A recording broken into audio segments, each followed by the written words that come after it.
한운이 자기 신하들의 말을 듣습니다. 신하들의 말을 들어가지고 신하들이 왕이시여, 지금 다윗이 그 나하스 왕이 죽었다고 조문기를 보냈는데 거기 속지 마세요. 지금 우리 정탐하러 온 것입니다. 지금 우리 나라만 남았습니다. 암몬만 남았습니다. 분명히 이 다윗이 꼼수가 있기 때문에 이 조문객을 가상을 해서 사람들을 보낸 것일 것입니다. 그러니까 속아 넘어가지 말라고. 그래서 이 한운이 한 일이 그 조문객들을, 조객들을 정중하게 맞이한 게 아니라 그 사람들한테 수치를 주는 일을 했죠. 수염의 절반을 잘라버립니다. 그리고 이 중동골기를 잘랐다라는 게 엉덩이가 드러나도록 이 옷을 잘랐다라는 거죠. 그 당시 이스라엘 사람들의 그 옷이 보통 속옷을 입지 않은 상태에 있었기 때문에 이 겉에 이 중간 허리춤을 잘라버리면 엉덩이가 그냥 더 드러나게 되어 있습니다. 그래서 아주 수치심을 줬다라는 것입니다. 그래서 돌아옵니다. 돌아오는데 이 다윗의 인품이 얼마나 뛰어난지 그 소식을 듣고 나서 너희들 수영이 자랄 때까지 여리고에 그냥 있어. 그리고 거기에서 너희들 마음 좀 추스리고 와. 그렇게 말을 합니다. 그리고 그것 때문에 다윗이 화가 나가지고 너희들 내가 가만두나 봐라. 내가 너희들 지금까지 봐줬더니 너희들 그게 아니구나. 그러면서 이 군사들을 파견해가지고 손 좀 봐줘라 라고 할 법도 한데 다윗은 그렇게 하지 않습니다. 다윗은 그렇게 하지 않고 그냥 참았다라는 거죠. 그리고 단지 조문객으로 보냈던 그 신하들이 부끄러워하지 않게 하도록 하기 위해서 수염이 기를 때까지 여리고라고 하는 곳에서 머물다가 돌아오라 라고 그렇게 말을 합니다. 그런데 이 암몬 사람들이 난리가 난 것입니다. 자기네가 잘못했으니까. 이 잘못했으면 자신들이 우리가 잘못했습니다. 우리가 오해했습니다. 이렇게 나왔어야 되는데 그렇게 하질 않고 어떤 짓을 하냐면 다윗한테 이제 미움받쳤다. 우리가 이렇게 조문객을 이렇게 수치심을 일으키는 그 수염을 자르고 그 엉덩이를 드러내게 하면서 돌려 보냈으니까 다윗이 우리 미워할 거야. 그러니까 다윗이 우리 가만두지 않을 거야 라고 지레짐작을 해서, 그래서 지네가 한 행동이 어떤 일이냐면은 그 주변의 나라들, 그 아람 그 군대들을 돈 주고 삽니다. 용병을 삽니다. 고용을 한다라는 거죠. 그런데 그 용병으로 산 그 액수가 얼마나 많으냐면은 1000달란트라고 되어 있습니다. 이 양이 이 계산을 해보면은 600만 명에게 일당을 준 거나 마찬가지라는 거죠. 그 액수가. 그러니까 어마어마한 돈이었다라는 거죠. 그렇게 어마어마한 돈을 풀어가지고 용병을 삽니다. 사가지고 전쟁이 벌어지게 됩니다. 전쟁이 벌어지게 되었을 때 이때 다윗이 나가지 않습니다. 다윗이 나가지 않고 많은 숫자가 나간 것도 아닙니다. 이제 이스라엘 용사들이죠. 이 사람들이 가서 이 사람들 이 암몬과 이 아람의 연합군을 그냥 싹쓸이 해버립니다. 그렇게 해버렸는데 이렇게 걔네들이 꼼짝 못하게 그냥 두 손 두 발 들게 만들었다라고 하는 거죠. 군사들도 참 대단한 군사들입니다. 그 하나님의 통치 아래에 있는 다윗, 또 그 군사들이 얼마나 신정왕국의 백성들로서 하나님의 그 뜻을 받잡고 살아오는지, 그리고 또 그들이 전투가 벌어졌을 때 얼마나 목숨 걸고 열심을 다해서 싸우는지, 그래서 용병들하고 이 용병이 돈으로 산 이 용병들하고 비교할 수가 없었습니다. 그러니까 소수였다 할지라도 이 사람들을 다 물리칠 수가 있었다라는 거죠. 물리치게 되었는데, 그런데 이스라엘은 그 팔레스타인 지역은 우기가 있습니다. 겨울에 우기가 있습니다. 그러니까 비가 내리니까 보통 전투를 비 내릴 때는 하지 않습니다. 잠깐 쉽니다. 잠깐 쉬고, 그래서 비가 이제 그치고 건기가 시작될 때, 그것이 보통 태양력으로 한 3, 4월 정도 됩니다. 그때 전투를 다시 시작한다라는 거죠. 그럼 그때가 되었을 때 여기에 사무엘하 11장 그 해가 돌아와 왕들이 출전할 때가 되매 다윗이 요압과 그에게 있는 그의 부하들과 온 이스라엘 군대를 보냈습니다. 어디로 보냅니까? 전투 현장으로 보냈습니다. 거의 이스라엘 백성들 군사들이 이 암몬과 아람 연합군을 거의 처리를 했습니다. 그런데 아직 잔존한 세력들이 있었다라는 거죠. 그래서 이제 이듬해가 되었을 때 그들이 또다시 나갑니다. 군사들이 나갑니다. 그런데 다윗은 나가지 않고 그때 낮잠을 잤다라는 거죠. 낮잠을 자고 그리고 그 저녁이 되니까 어슬렁 그 옥상에 올라가서 그래서 경치 구경을 하다가 다윗이 밧세바가 목욕하는 걸 딱 목격을 하게 된 것입니다. 그런데 우리가 여기에서 이 다윗의 이 욕망이 이글이글 타올라온 것을 볼 수가 있습니다. 이것을 볼 수가 있고 그리고 이 다윗이 이 죄를 짓게 되는데, 그런데 지금 현재 다윗의 군사들은 어디에 있습니까? 다시 암몬과 아람의 그 연합군들을 처리하기 위해서 지금 전투 중에 있는 것입니다. 그 가운데 이 바세바의 남편인 햇사람 우리야, 이 30인 용사 가운데 들던 정말 용맹스러운 이방인인데 이스라엘 사람이 된 햇사람입니다. 이 사람이 목숨 걸고 지금 그 전투 현장에 있었다라는 거죠. 그러니까 그때 그렇게 이 다윗이 어떻게 해서 이런 죄를 지었을까? 다윗을 하나님께서 다윗이 그런 얘기를 합니다. 뭐 어느 정도 그 주변의 나라들을 다 복속시켜버리고 나라가 이제 안정기에 들어섰습니다. 주변의 나라들이 쳐들어올 생각을 못해요. 무서워가지고. 그러니까 이제 다윗이 이제 정권이 이제 안정화되었을 때 하나님께 그러죠. 하나님, 제가 성전 세우고 싶습니다. 제가 이렇게 좋은 집에서 살고 있는데 하나님의 성전을 세우고 싶습니다. 그러니까 나단 선지자가 그러죠. 주님의 말씀을 듣고 넌 참 귀하구나. 네가 하나님의 집을 짓고자 하는 마음을 가졌으니 참 귀하다. 그런데 너는 너무나 많은 사람을 죽여서 네 손에 피가 흐르고 있기 때문에 네가 성전 지으면 안 돼 라고 하는 말씀을 주십니다. 그런데 하나님께서는 다윗이 너무 기특해갖고 다윗한테 언약을 주십니다. 언약. 그게 바로 다윗 언약입니다. 하나님께서 너무 다윗이 기뻤던 거예요. 그래서 다윗에게 내가 너와 함께 할 것이다. 너의 그 왕위가 계속해서 유지가 될 것이다. 너의 가문을 내가 견고하게 하리라 라고 하는 말씀을 합니다. 이 사울은 그 뒤에 이어서 아들이 왕이 되지 못했죠. 그런데 이제 다윗아, 너는 그렇게 되지 않을 거야. 너는 너의 아들이 계속해서 왕위에 오르게 될 것이고 나는 너희와 항상 함께 할 거다 라고 하는 약속을 주십니다. 이 다윗 언약입니다. 기가 막히죠. 그러니까 이 다윗이, 저는 목동이었습니다. 저는 몸에서 똥냄새 나는 목동이었습니다. 그런 저를 어떻게 이스라엘의 왕이 되게 하셨나이까? 저는 감당할 수가 없습니다. 하나님의 그 크신 사랑을 제가 감당할 수가 없습니다. 너무너무 고맙고 감사해서 막 시를 읊고 막 그럽니다. 하나님을 찬양하고 노래를 합니다. 그리고 나서 이런 일이 벌어지게 된 것입니다. 우리가 여기에서 이 죄가 어떻게 활동하는지를 봐야 됩니다. 항상 우리는 창세기 3장에 인간의 그 삶 속에 들어온 이 죄가 우리 인생 속에서 어떻게 움직이는지 거기에 주목할 필요가 있다고 했습니다. 이 천하의 다윗도 죄를 짓습니다. 그런데 다윗이 죄를 지을 때는 고통 가운데 있을 때가 아닙니다.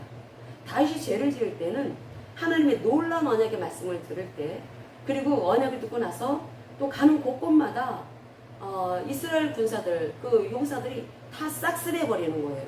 엄청난 전리품, 엄청난 부, 엄청난 명예. 그 하나님께서 다윗 언약 가운데 내가 네 이름을 세상에 높일 것이다. 사람들이 네 이름을 알게 될 것이다. 내가 너의 이름을 세상에 아주 사람들한테 모든 사람들이 알도록 하마라고 하나님은 말씀을 하십니다. 약속을 하십니다. 그러니 뭐 하늘 높은 줄 모르게 막 올라간 거죠. 그리고 자기가 뭐 직접 나가지 않아도 군사들이 가는 곳곳마다 승리를 합니다. 전투에서 항상 승리했다라는 거죠. 그러다가 이렇게 이 아몬 왕이 죽고 나서 조문객을 보냈는데, 조문객을 보냈을 때 이 한은이 한 이 행동은 또 인간의 또 다른 이 죄의 모습을 보이고 있습니다. 이 죄라고 하는 거, 우리가 이 죄라고 하는 것이 무엇인지를 먼저 살펴야 합니다. 이 다윗이 왜 죄를 지었을까? 또 우리가 작게는 이 한은이라고 하는 이 왕이 하필이면은 자기 신하들의 말을 듣고 왜 상황 판단을 잘못했을까? 이게 다 죄라는 것입니다. 이 상황 판단을 잘못한 그 죄로 인해서 결국 이 한은은 어떻게 됩니까? 그 왕이 유지할 수가 있겠습니까? 그 어마어마하게 그 많은 그 돈을 용병을 사는데 씁니다. 600만 명이라고 하는 그 많은 사람들한테 임금을 하루에 임금을 다 줄 정도의 그 액수라면 어마어마한 액수죠. 그 돈을 써서 헛짓을 한 것입니다. 헛짓. 돈이 그냥 허투루 다 날아가 버렸다라는 거죠. 지금 이것이 지금 헛된 마음을 품었을 때 결국 돈을 들여가지고 용병을 이게 그 고용을 하게 된 것인데, 그리고 나서 이스라엘과 전투가 벌어지게 된 것입니다. 이스라엘은 다윗은 전투할 의지가 없었습니다. 왜냐하면 친하게 지냈던 나라였었기 때문에. 그 수치심 주는 그렇게 그 수염을 자르고 엉덩이 드러내게 이 옷을 잘랐다고 해서 다윗은 그렇게 쪼잔한 사람은 아닙니다. 그것 때문에 그 암몬을 향해서 그 전투하려고 하지 않았다라는 거죠. 그냥 그걸로 그냥 수인을 했습니다. 인내했습니다. 그랬는데 이 사람들이 지바리절이니까 그 거기에 자기의 잘못을 인정을 하고 자기가 우리가 잘못했습니다. 우리가 잘못 오해를 했습니다. 이렇게 일찌감치 다윗한테 엎드렸어야 되는데 그렇게 하질 않고 오히려 그 엄청난 돈을 끌어모아가지고 용병을 사는 일에 돈을 다 들였다라는 거죠. 이 죄라고 하는 것은 이 근본적으로 이 하나님과의 관계성에서 규정이 되는 것입니다. 창세기 3장에 들어온 이 죄, 이 자기중심의 죄, 항상 이 자기중심의 죄는 자기의 생각이 옳다고 여기는 것입니다. 내가 어떤 것을 그 판단을 할 때 내 판단이 옳다고 여기는 이 죄의 속성이 하나님과 관계를 맺지 않은 사람들이 하나님의 그 말씀을 모를 때 그렇게 죄를 짓게 된다라는 거죠. 그러므로 인해서 이 항이라고 하는 이 왕의 이 잘못된 판단으로 인해서 얼마나 많은 사람이 죽게 됩니까? 또 얼마나 많은 그 물질이 허비가 됩니까? 그리고 또 굉장히 많은 그런 그 자신들이 그동안에 이루어놓은 그런 암몬이라고 하는 그 성도 다 그냥 공략되어지고 그냥 무너지게 되고 막 그렇게 되지 않았습니까? 이게 결국은 하나님께 대한 반역으로 들어온 그런 결국 자기네가 그대로 그 죄의 삭은 죽음이고 죽음의 그 열매를 그대로 고스란히 자신들이 가질 수밖에 없다라는 것입니다. 결국 오해, 그 다윗의 종객을 오해한 것이 결과적으로 파멸을 끌어들이는 그러한 그 모습이 보이게 된 것이 결국은 죄가 그런 양상을 띠는 것이구나. 이 죄라고 하는 것이 이렇게 무서운 것이구나. 죄라고 하는 것을 그래서 하나님께서는 하나님과의 관계 속에서 너희들이 항상 바른 관계를 가지고 살아가야 된다. 바른 관계를 갖고 살아갈 때 우리는 무엇보다도 내 내면 안에 바르지 못한 것을 말씀을 통해서 발견을 하게 됩니다. 하나님께서 이스라엘 백성들에게 모세의 율법, 그 토라를 주신 것은 그 토라를 통해서 하나님의 성품을 알고 하나님이 하신 일을 알게 됨으로 인해서 마음을 열으라는 것입니다. 마음을 열고 열게 되고 하나님의 말씀을 통해서 하나님을 신뢰를 하고 하나님을 신뢰하게 된다면 내 생각을 내리게 됩니다. 내려놓게 됩니다. 내 생각을 내려놓게 됨으로써 하나님과 교제를 하게 되죠. 하나님과 교제를 하면서 내 안에 잘못된 것들을 발견하게 됩니다. 발견하게 되면서 그것을 회개를 하게 되죠. 회개를 하게 되는데 그런데 이 암몬 같은 이런 나라는 말씀이 없는 민족이기 때문에 그 자신들의 그 잘못된 이 판단 거기에 대해서 돌이킬 어떤 근거가 될 말씀이 없습니다. 기준이 없습니다. 기준이 없으니까 결국은 이 세상의 불신자들은 기준된 하나님의 말씀을 모르고 있기 때문에 결국은 잘못 판단을 한 이 사람들이 잘못한 그것을 수습하려고 하다 보니까 더 안 되라 한다라는 거죠. 그 수습을 자기의 결정으로 자기가 옳다고 여기는 자기의 판단을 근거로 해서 그렇게 수습을 하려고 하다 보니까 결국 그 길은 멸망을 향하여 치닫는 것이고 거기에서 물질을 잃어버리고 거기에 그 모든 자기가 그동안에 애써왔던 그런 것들을 다 잃어버릴 수밖에 없다라고 하는 것을 아몬의 실패를 통해서 우리에게 알려주고 있습니다. 그렇다면 우리가 오늘 살피려고 하는 것은 이 다윗이라는 사람이라는 거죠. 이 다윗은 항상 하나님과의 이 바른 관계 속에 살았던 사람입니다. 다윗은 얼마나 하나님을 사랑했든지 항상 이 사울로 인해서 그렇게 고통스러운 그런 도피자의 그 신사가 되어서 쫓기는 신사가 되어 살아갈 때 그때 이 다윗은 그럴수록 그 위기 가운데 있을수록 더 하나님을 붙잡고 하나님을 의지했습니다. 그리고 그 자기한테 억울하게 만들고 자기가 죄를 짓지도 않았는데 반역죄로 모아서 그렇게 죽이려고 하는 이 사울을 하나님께 다 그대로 말씀드리죠. 그래서 하나님의 손에 맡깁니다. 이 사울의 이 악을 자기가 처리하려고 하는 것이 아니라 자기가 죽이려고 하는 것이 아니라 하나님이 판단하셔가지고 하나님이 처리하시기를 하시는 그러한 삶을 살았던 이 다윗 참 대단한 다윗이었습니다. 그만큼 이 다윗의 삶은 항상 하나님 중심이었습니다.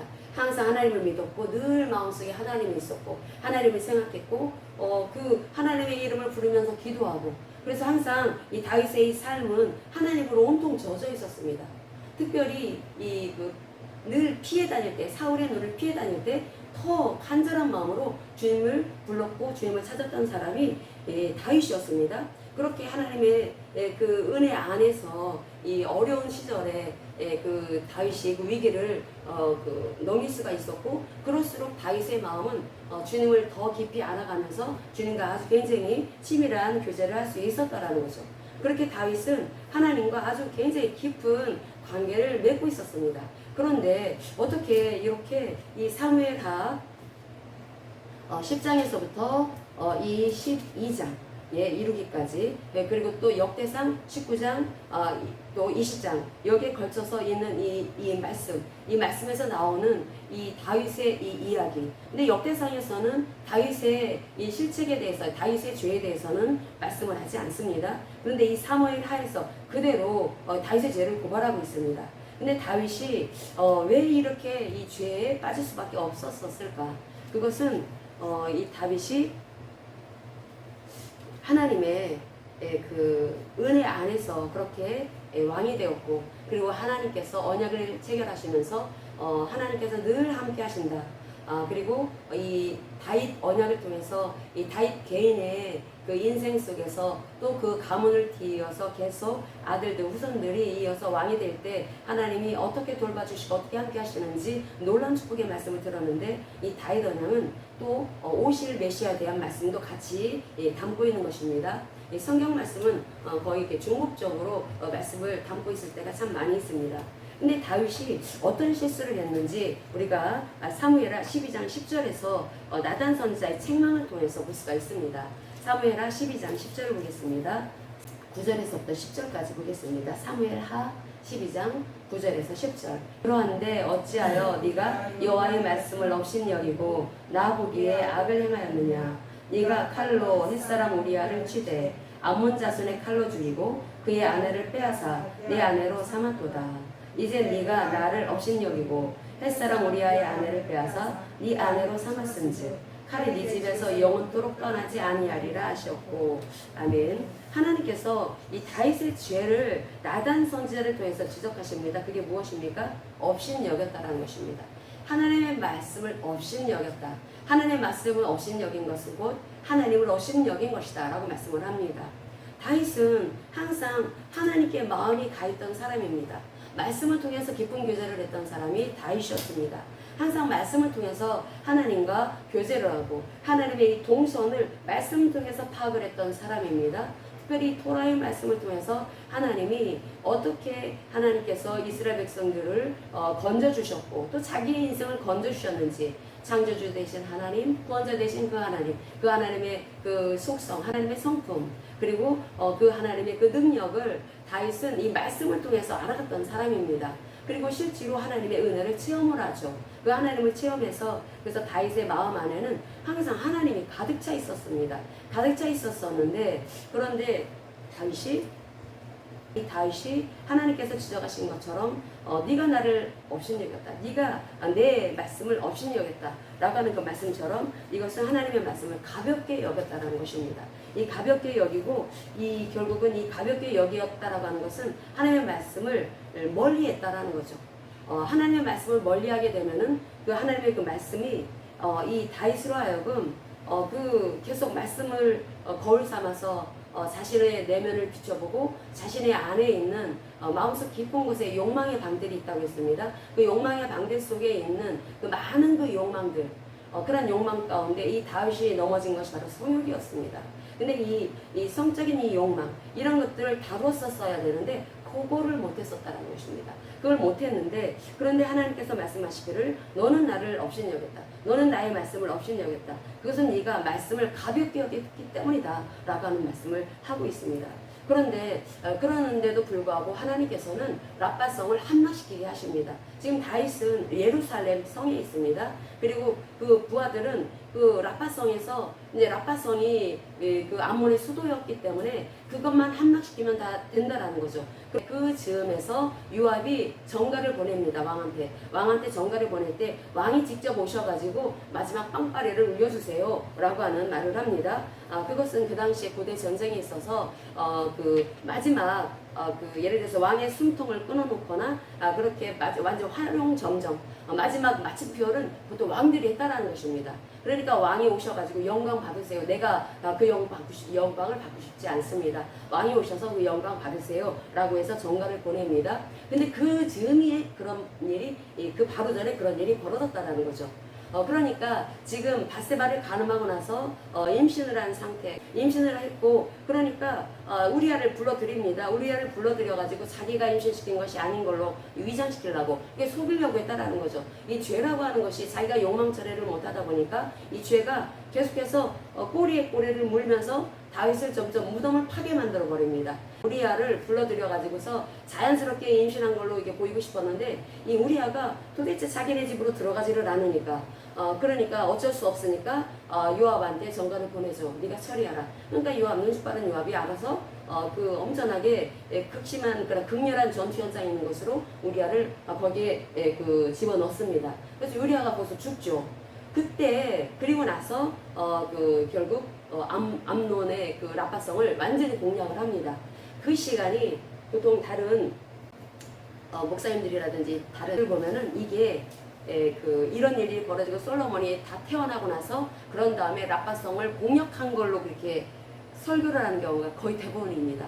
근데 그렇지 않습니다. 그렇지 않고 지금 이것이 그 암논을 공략한 것이 어느 때였냐면은 바스바를 간음하고 임신을 했다라는 것을 사실을 알고, 그러니까 몇 달이 지났다라는 거죠. 그리고 나서 우리아를 불러들여서 자기가 그 짓거리를 한 것이 아니라 우리아에 의해서 자연스럽게 임신한 걸로 위장을 하기 위해서 했던 그 시간이 흐르고 나서 그런데 이제 우리아를 이제 죽이게 하죠. 우리아를 죽이고 살인죄를 진 것입니다. 그렇게 한 다음에 그런 다음에 그 암몬의 그 수도인 라파성을 요압이 공략을 완전히 했다라는 것입니다. 그때 이제 다윗이 가게 됩니다.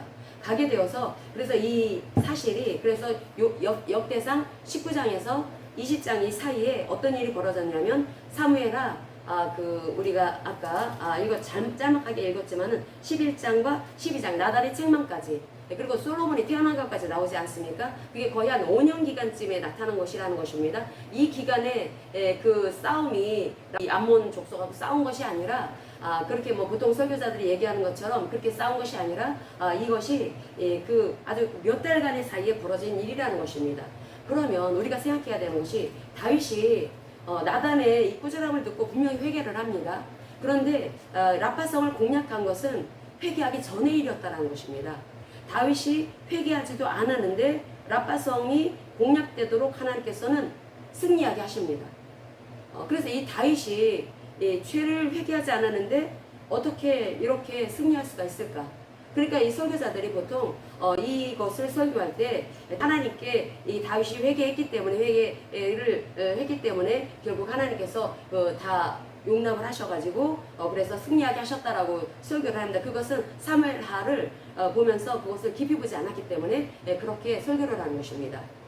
이 다윗이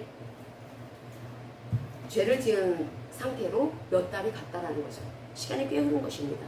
나단의 지적을 받기 전까지 계속 다윗은 죄를 품고 있었다라는 것입니다. 죄를 품고 있었고 그런데 그것을 다윗이 그것을 깨달아서 하나님 앞에 엎드리고 회개를 했었어야 되는데 그렇게 하질 못합니다. 우리 그 시편 19편 12절을 보겠습니다. 다윗의 시편 19편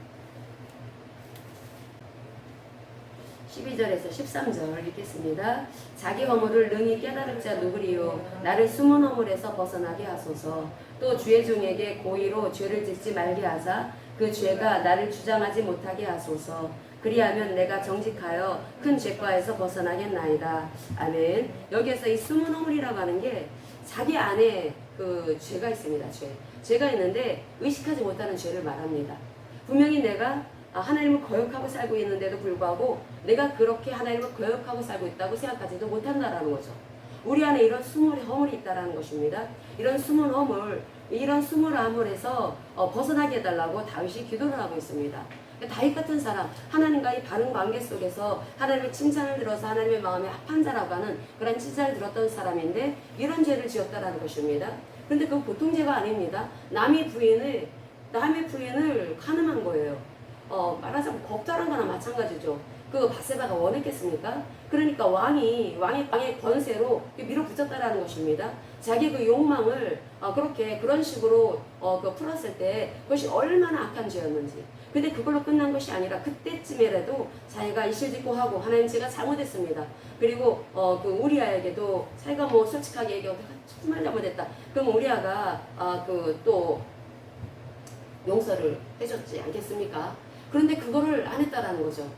그 마음 안에 이 죄가 우리는 하나님께서는 하나님과 이 바른 관계라고 하는 것을 우리가 생각할 때 이 바른 관계라고 하는 것은 하나님은 우리가 솔직하기를 원하십니다. 우리는 하나님의 그 빛 가운데 계속해서 다름을 받아야 합니다. 예수 그리스도의 그 보혈로 인해서 우리의 양심이 깨끗하게 되었다라고 말씀을 하고 있죠. 그것은 하나님께서 우리가 양심이 깨끗해졌기 때문에 우리는 그 어떤 그런 모양새의 허물이 있다 할지라도 하나님 앞에 바르지 못한 관계 속에 있는 것을 우리는 얼마든지 발견할 수가 있습니다. 성령으로 인해서. 성령의 도우심으로 이것을 발견하면서 하나님 앞에 그 죄를 토설하고 또 회개에 이를 수가 있게 되겠죠. 그렇게 되면서 하나님과 늘 그 막힘이 없는 교제를 할 수가 있게 되는 것입니다.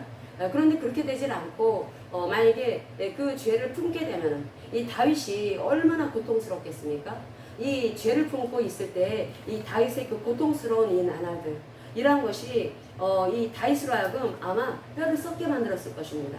이 다윗이 이 바세바를 간음하고 나서 그 하나님 앞에 지은 시가 있습니다. 그 지은 시를 보면은 우리가 시편 51편 9절에서부터 16절까지 17절까지 읽겠습니다. 시편 51편 다윗이 바세바를 그 범하고 나서 나중에 나단이 오고 나서 지은 시입니다. 그렇다면 그 가운데 몇 달 동안 이 다윗이 품었을 그 고통이 여기에 고스란히 들어있습니다. 9절에서부터 17절까지 읽겠습니다. 주의 얼굴을 내 죄에서 돌이키시고 내 모든 죄악을 지어주소서. 하나님이여 내 속에 정한 마음을 창조하시고 내 안에 정직한 영을 새롭게 하소서. 나를 주 앞에서 쫓아내지 마시며 주의 성령을 내게서 거두지 마소서. 주의 구원의 즐거움을 내게 회복시켜 주시고 자원하는 심령을 주사 나를 붙드소서. 그리하면 내가 범죄자에게 주의 도를 가르치리니 죄인들이 주께 돌아오리이다. 하나님이여 나의 구원의 하나님이여 피 흘린 죄에서 나를 건지소서. 내 혀가 주의 의를 높이 노래하리이다. 주여 내 입술을 열어주소서. 내 입이 주를 찬송하여 전파하리이다. 주께서는 제사를 기뻐하지 아니하시나니 그렇지 아니하면 내가 드렸을 것이라. 주는 번제를 기뻐하지 아니하시나이다. 하나님께서 구하시는 제사는 상한 심령이라. 하나님이여 상하고 통회하는 마음을 주께서 멸시하지 아니하시리이다. 아멘. 이 몇 달 동안 얼마나 많은 제사가 드려졌겠습니까? 예루살렘에서 그 이제 기드온이라고 하는 거 그때는 그 언약궤는 예루살렘에 있었고 제단은 이 기브온이라고 하는 곳에 있었습니다. 그럼 거기에서 계속 제사가 드려지죠. 매일마다 제사가 드려지겠죠. 이 다윗이 하나님 앞에 토설하지 못했을 때, 죄를 그냥 품고 있었을 때 얼마나 양심의 가책이 있었겠습니까? 그때 그 괴로움이 아주 막 뼈를 썩일 정도였을 것입니다. 그런데 이 다윗과 언약을 맺은 다음에 이런 일이 벌어졌다고 했죠. 다윗과 언약을 맺으신 이 하나님께서는 그렇다고 해서 다윗이 이런 죄를 지었다고 해서 다윗 너가 죄를 지었구나. 사울에게 하나님께서는 왕으로 세우신 것을 후회하셨다라고 하는 것처럼 다윗에게는 그렇게 하지 않으십니다. 그냥 그 언약을 그냥 지키셨다라는 거죠. 이 죄악 가운데 있다 하더라도 하나님은 하신 말씀은 그대로 지키십니다. 그대로 지키셨기 때문에 이렇게 죄를 품은 상태에 있다 하더라도 이 암논의 이 라파성을 공략할 수가 있었다라는 것이죠. 공략할 수 있었었는데 근데 이것이 하나님의 신실하심을 보여주시는 것입니다. 그리고 또 하나님께서는 이 다윗의 이러한 이 스토리를 통해서 이 죄를 지은 이 일을 통해서 결국은 우리가 예수님이 오셔야 된다라고 하는 거, 이 다윗 언약을 통해서 이 구속사적인 관점을 통해서 이 말씀을 이 다윗 언약을 본다면 결국 인간은 하나님 없이 살 수가 없구나. 그리스도가 이 땅에 오셔야 되겠구나. 메시아가 오셔야 되겠구나라고 하는 것을 이 다윗의 실책을 통해서 우리에게 알려주시는 것입니다. 다윗은 이런 엄청난 하나님과의 그 은혜와 은혜로운 그 교제, 하나님과 친밀한 이런 교제를 나눴던 이 사람이라도 이런 실수를 저지를 수가 있고 이런 죄를 지을 수가 있다라는 것입니다. 물론 나단 선지자가 나중에 죄를 지적했을 때 그닥 그 회개를 하죠. 회개를 하지만 그 이전에 하나님께서는 회개가 없는 상태에 있었어도 하나님께서는 이 다윗의 이스라엘 백성들 그 군사들이 이 암몬을 물리치는 데 있어서 하나님이 역사하십니다. 하나님께서 도와주십니다. 도와주시는데 그런데 하나님께서 결국 이 구속사적으로 이 말씀을 보기를 원하십니다. 결국 우리의 이 죄 문제라고 하는 것은 그리스도 안에서만 해결되어질 수가 있다라고 하는 것을 알려주신다라는 거죠. 이 다윗 같은 사람도 이렇게 죄를 지을 수가 있구나. 사람이 높이 올라가다 보면은 이게 왕의 자리까지 올라갔습니다. 그리고 주변의 나라들을 전부 복속시켜 버렸습니다. 그리고 또 그 옆에 있던 암논까지 이렇게 복속을 시키는 그 과정 속에서 그 많은 생각이 오고 갔겠죠. 그런데 그 과정 속에서 왜 이 마음 속에 그 욕망을 다스리지를 못했을까? 사람이 이 많은 그런 욕망들이 있습니다. 거기에 굉장히 사람들을 완전히 흔들어대고 완전히 파멸시킬 수가 있는 욕망이 성적인 욕망입니다. 지금 음란이 완전히 세상을 덮고 있지 않습니까? 이 욕망. 그러니까 악한 마귀가 완전히 음란하게 막 이 세상을 덮고 있습니다. 거기에 사람들이 다 넘어지죠. 그 육체를 가지고 있기 때문에 사람들이 다윗이 눈 관리를 못한 것입니다. 이 바세바가 목욕하는 걸 보면 얼른 빨리 자기 집으로 들어갔어야 되는데 그렇게 하지 않았다라는 거죠. 그래서 안목의 눈의 그 욕망을 다스리지를 못하니까 그게 자신의 그 마음속에 숨어서 있었던 자기도 몰랐던 그 숨을 허물었던 그 음란의 욕망, 그 성적인 욕망 이런 것들이 다윗을 지금 흔들게 된 것입니다. 흔들게 되어서 결국은 한 집안을 무너뜨린 거죠. 바세바와 우리아 그 가정 무너뜨린 겁니다. 다윗이 악한 사람입니다. 솔직히 우리가 다윗을 예수의 표라고 얘기하고 다윗을 우리가 굉장히 추워서 그렇지 사실 엄밀하게 보면 이 사무엘 하에서 말씀하고 있는 것이 다윗을 지금 고발하고 있는 것입니다. 이 다윗이 어떤 사람이었는지 다윗이 이렇게 영적으로 침체되어 있을 때 이런 죄를 지었던 이 다윗 결국 이 다윗은 스스로 하나님의 은혜가 개입되지 않았다면은 계속 그 무덤을 파는 거였습니다. 그러면은 하나님이 그 다윗 언약을 맺지 않으시고 사울처럼 그렇게 방관자로서 그냥 방치해 두셨다면은 아마 다윗은 우리가 모를 것입니다. 그냥 역사 속에 있었겠죠. 또 다른 사람을 세우셨겠죠. 그런데 이 다윗은 하나님께서 언약을 맺으시고 또 이 다윗 언약을 통해서 하나님께서는 너희들 인생들아 창세기 3장의 죄악 가운데 살아가는 인생들아 그리고 이스라엘 백성들 언약 백성일지라도 다윗과 같이 하나님과 깊은 그런 친밀한 교제를 통해서 늘 하나님 바라기로 살았던 다윗일지라도 이렇게 영적으로 침체되어지면은 어떤 모습을 보일 수가 있는지 그런 인생을 하나님은 보여주고 계십니다. 그랬을 때 결국 이 다윗 언약을 통해서 하나님께서는 메시아가 오셔야 된다. 다윗 같은 사람일지라도 메시아가 오셔야 된다. 그렇게 자기가 말씀을 따라서 잘 지킬 것 같아도 어느 조건과 상황과 스토리만 갖춰지면은 언제 내가 나가 떨어질지 모른다라는 것입니다. 이 욕망을 관리하지 못하게 되면 이 욕망이라고 하는 게 참 이게 사람을 무너뜨리는 일순간입니다. 순간. 사람들 죄 짓는 거 순간이지 않습니까? 그 욕망, 그 성적인 욕망, 그걸 다스리지 못해서 죄 짓는 거 아주 금방입니다. 금방. 그런데 이 다윗이 그래서 그 죄를 다스리지를 못해가지고 그렇게 한 가정을 무너뜨리고 거기에 가장 우리아를 죽이고 우리아는 햇사람이고 이방인이고 이스라엘에 충성하기로 맹약한 충신입니다. 30인의 용사 속에 우리아의 이름이 들어갑니다. 그런데 어떻게 이렇게 다윗이 악한 짓을 했을까? 이것은 도저히 우리가 정말 이해가 안 되는 다윗의 죄입니다. 이게 이 죄가 이렇게 무섭다라는 거죠. 하나님께서는 그래서 이런 죄를 통해서 우리에게 알려주십니다. 이런 죄를 통해서 우리가 21세기를 살아가는 우리들에게 하나님께서는 결국은 그리스도 안에 우리가 살고 있어야 된다. 하나님의 말씀은 그리스도 안에서만 성취된다라고 하는 것을 알려주십니다. 하나님의 말씀을 다윗은 많이 알았습니다. 토라의 말씀 특별히 말씀을 암송하면서 교제를 했습니다. 말씀을 통해서 하나님의 동선을 파악합니다. 하나님이 지금 어디쯤 계실까? 하나님께서 지금 어디에 계시나? 항상 하나님 늘 마음속에 하나님의 말씀으로 하나님으로 젖어있던 사람이 다윗이었죠. 그랬던 다윗도 영적인 침체 가운데 있을 때 말씀을 놓치게 되고 말씀과 멀어지게 되고 그래서 하나님의 말씀을 업신여기게 됩니다. 말씀을 업신여기고 말씀을 업신여긴 것은 곧 하나님을 업신여긴 거죠. 이렇게 업신여겼던 이 다윗 결국은 예수님이 오셔야 된다는 것입니다. 메시아가 오셔야 된다는 거죠. 메시아가 오셔야지 하나님의 말씀을 우리가 그리스도 안에서 우리가 이룰 수가 있는 것이다. 우리가 성취할 수가 있는 것이다. 그러니까 그리스도 안에 있다라고 하는 것이 무엇입니까? 우리 하나님과 분리되어 살았던 우리들이 예수 그리스도께서 십자가 부활의 복음을 통해서 우리를 하나님과 하나 되어 살도록 하나님께서 은혜를 베풀어 주셨습니다. 이제는 더 이상 우리는 하나님이 하신 예수 그리스도를 통해 하신 그 일을 믿을 때 우리는 더 이상 분리되어 있지 않습니다. 이제 연합되어질 수가 있습니다. 그러면은 그리스도 예수 안에 있어서 우리가 살아간다고 했을 때 그것은 어떤 의미일까? 만약에 다윗과 같은 그러한 그 사람이 이 예수님이 오시고 나서 살아가는 사람이라면 그런 사람은 또 어떻게 살아가야 될까?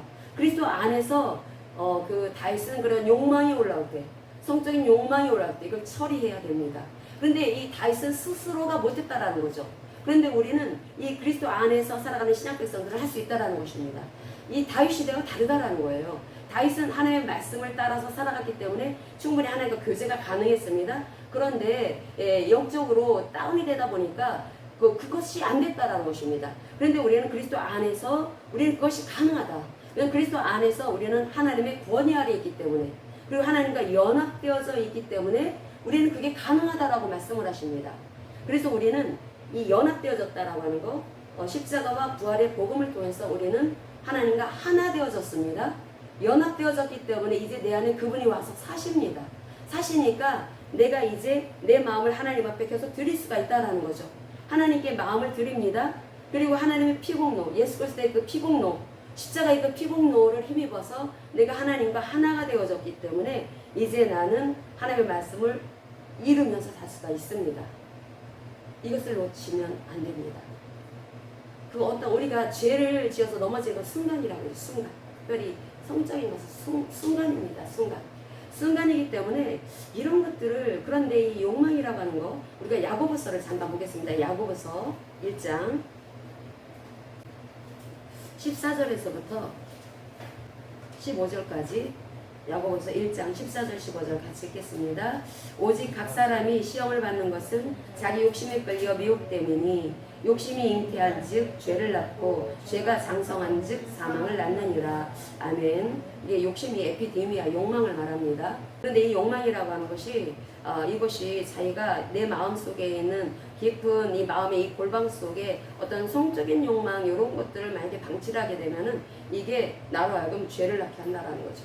다윗이 그랬습니다. 그런데 이 하나님께서는 어떤 말씀을 하시냐면은 이렇게 너희들이 그 하나님의 그 말씀을 성취할 수가 있다. 근데 그것이 그리스도 안에 연합되어져 있을 때 그게 가능하다라고 말씀을 합니다. 가능을 한데 그런데 우리 하나님의 그 말씀과 항상 교제하는 일을 하지를 안 하게 되면 못하게 되면은 결국 우리도 언제 그렇게 될지 모른다라는 거죠. 우리 하나님께서 우리와 동행하십니다. 하나님께서 우리와 동행하실 때 이 동행은 하나님께서 동행하는 사람들은 바로 하나님의 말씀을 따르는 실천하는 삶을 살아가는 사람들과 하나님은 동행하신다라고 말씀을 하고 있습니다. 그럼 실천하는 사람들이 그 삶을 통해서 나타나는 것은 의로운 삶입니다. 그래서 의로운 삶을 살아가야 되는 것은 그럴수록 우리의 그 마음 안이 빛으로 치워지기 때문에 이 빛으로 치워지게 되면은 혹여나 내 안에 그런 잘못된 그 욕망이 육체를 통해서 오죠. 눈을 통해서 오고 귀를 통해서 오고 이 환경을 통해서 올 수가 있습니다. 그랬을 때 그때 얘가 그걸 빌미로 해서 들어올 수가 있습니다. 그런데 계속 하나님의 말씀과 교제를 하고 나를 들여다보는 것을 우리가 계속해서 훈련하면서 날마다 그렇게 살아가게 되면은 금방 알게 됩니다. 그리고 하나님께서 싫어하시는 생각을 내가 왜 했을까? 내가 이 순간적으로 내가 이 행동을 내가 왜 했을까? 내 감정을 내가 이런 감정을 왜 품었을까? 이런 생각을 갖게 됩니다. 그래서 그것을 회개를 하게 되죠. 그래서 그렇게 하는 것이 결국은 어떻게 됩니까? 말씀을 계속 말씀과 동행할 때 그게 가능하게 되는 것입니다. 그래서 하나님께서는 하나님의 말씀과 교제해야 된다라고 하는 말씀을 주시죠. 그래서 하나님과의 그 참된 교제, 하나님과 아주 친밀한 교제는 결국은 내 마음이 깨끗해야지 가능해지는 것입니다. 빛으로 가득 차야지 가능해지는 것입니다. 빛으로 가득 채워지도록 하시기 위해서 하나님께서 우리의 양심까지 예수 그리스도의 보혈로 깨끗하게 해주신 것이고, 그래서 우리의 이 마음 안에 하나님께서는 계속 그 하나님이 머무시도록 우리에게 하나님께서 말씀을 통해서 교제하도록 하나님께서 우리에게 그 원하시는데, 그래서 우리가 알아야 되는 것은 하나님의 성품입니다. 하나님의 성품, 하나님의 의로우신 성품, 하나님의 거룩하신 성품. 그래서 우리 하나님께서 거룩하니 너희들도 거룩하라 라고 말씀하신 것을 절대로 잊어서는 안 됩니다. 우리 하나님은 너무나 거룩하신 분이십니다. 근데 이 거룩이라고 하는 것도 우리가 단지 어떤 성적인 이런 것들 뿐만 아니라 우리가 세상에서 굉장히 많은 잡다한 쓰레기 같은 이런 정보와 지식들이 우리에게 넘치도록 들어오고 있습니다. 이때 우리는 그럼 어떻게 해야지 이 바른 분별력을 가지고 거룩하신 하나님의 그 본성에 맞는 그런 것으로 그 내 마음에 그 세상에서 온 것들을 채워놓을 수가 있을까? 물론 말씀을 걸음 장치로 하지만 어떤 거는 잘 이렇게 안 되는 것들도 있습니다. 그럴 때 어떻게 해야 될까? 그런 건 다른 것이 아닙니다. 계속 하나님과 교제하고 내가 빛으로 가득 채워지게 되면은 성령으로 인해서 알게 됩니다. 알게 되고, 우리가 그 직감이라는 거 있지 않습니까? 그래서 우리가 예전에 예수 믿지 않았을 때에도 우리 어머니가 항상 그랬습니다. 오늘은 나가면은 오늘 장사가 잘 될 거야. 오늘은 가면은 장사 안 될 거야. 그냥 직감, 예수 안 믿어도 그냥 아셨습니다. 인간은 영적 존재이기 때문에 그런 게 있습니다. 어떤 촉이라고 하는 게 있습니다. 촉. 그런데 우리가 계속 하나님과 교제를 하고 우리를 거룩하게 계속 나를 다루어 나가게 되면은 우리 많은 게 유튜브를 통해서 굉장히 많은 정보들이 쏟아져 들어오고 있습니다. 그럴 때 우리가 그것을 가늠할 수가 있습니다. 분별할 수가 있습니다. 이제 곧 9월이고 9월에 굉장한 그러한 일들이 일어나게 될 것이다. 심지어 휴거까지 있을 것이다 라고 얘기를 합니다. 그런데 그 사람들은 또 기도도 엄청나게 많이 하는 사람들이 그런 얘기를 합니다. 그 휴거는 한 번 있는 것이 아니라 2번 있다라고도 얘기합니다. 그리고 또 휴거 있고 난 다음에 대환원이 있다라고 말을 하고 막 그럽니다. 막 굉장히 많은 그런 그 홍수와 같은 정보들이 특별히 우리 마지막 시대에 살고 있는 우리들에게 들어오고 있는데, 그 소식을 전하는 사람들이 아예 그 성경 말씀도 모르는 그런 불신자들이 아니라는 거죠. 하나님의 말씀을 알고 기도하는 사람들이 그런 얘기를 하고 있다는 것입니다. 그럼 우리는 어떻게 해서 분별할 것인가? 그들이 분명히 붙잡고 있는 것은 말씀이지만 이 말씀을 우리가 엄밀히 봤을 때 환란 후의 휴거다라고 하는 것을 우리는 알고 있습니다. 그럼 환란 후의 휴거고, 우리가 분명히 또 우리가 붙잡아야 되는 것은 그 이전에 대부분 같은 추수가 있다. 그래서 하나님께서는 너무나 좋으신 하나님이시기 때문에 많은 영혼들을 주께로 돌이키는 데 있어서 짧지만 굉장히 짧은 시간입니다. 짧은 시간 하나님은 사람들을 쓰시는데 어떤 사람들을 쓰실 것인가? 바로 그렇게 다윗처럼, 우리가 구약의 백성이라면 이 다윗처럼 그렇게 하나님을 늘 사모하고 하나님 제일 주로 살아가되, 그렇게 영적인 침체에 가지면서 그런 죄를 지어서는 안 되고, 그래도 예수 안에서 하나님과 교제하면서 혹여나 내 안에 그런 욕망이라고 하든지 아니면 또 세상에서 들어온 어떤 욕구, 어떤 물질적인 어떤 성공, 어떤 명예, 이런 욕구가 들어올 때 그런 것들을 탁탁 치우면서 나를 계속해서 하나님이 일하실 수 있는 그런 환경으로 내 마음을 이게 계속 바꿔 나가게 되면은, 물론 성령이 하시는 일입니다. 그렇게 되면은 우리 하나님께서는 이런 사람들을 들어서 쓰신다라는 것입니다. 그래서 우리가 지금까지 훈련되어졌습니다. 훈련되어졌고, 그래서 우리가 쓰임 받는다는 것은 저는 확신합니다. 확신을 하는데, 그러면은 그 쓰임 받을 때 조심해야 되는 것이 있습니다. 겸손함입니다. 그리고 절대적으로 하나님을 신뢰하는 것입니다. 그리고 우리에게 남아져 있는 시간은 많지 않다라는 것입니다. 이 짧은 시간 속에서 그럼 어떻게 해야 될 것인가? 그것을 하루를 10년처럼 하루를 그렇게 우리가 아껴서 써야 될 것입니다. 그럼 우리가 그렇게 아껴서 쓰기 위해서 오늘도 해야 되는 일은 다른 것이 아니죠. 정말 중요한 것은 하나님이 나에게 주신 그 생명, 이 생명이 그대로 내 영에서 혼으로, 혼에서 육으로 내 인생 속에 풀어지도록 내가 해야 되는 일은 하나님을 신뢰하는 것이다. 예수님의 십자가 부활의 공을 통해서 주신 그 은혜를 내가 굳게 믿고 신뢰하면서 하나님과 교제하면서 나가는 것이다. 이것이 결국은 하나님께서 우리 인생에게 주시는 결국 축복의 삶이구나라고 하는 것을 알게 됩니다. 결국 붙어있으라는 것이다. 붙어있어라. 신뢰하고, 그리고 하나님을 그때 하나님께 헌신하고 나아갈 때 우리는 다윗 같은 그런 치명적인 죄를 짓지 않게 될 것이고, 그래서 우리가 높이 올라간다 하더라도 계속 높은 곳으로, 저 높은 곳을 향해서 나갈 때 우리의 마음은 점점 낮아져 가지고 바다와 같이 그런 해표면이 낮아서 많은 물들을 받아내는 바다처럼 그런 삶을 살아가는 하나님께 영광 돌릴 그런 사람들 살아갈 수 있게 될 것입니다.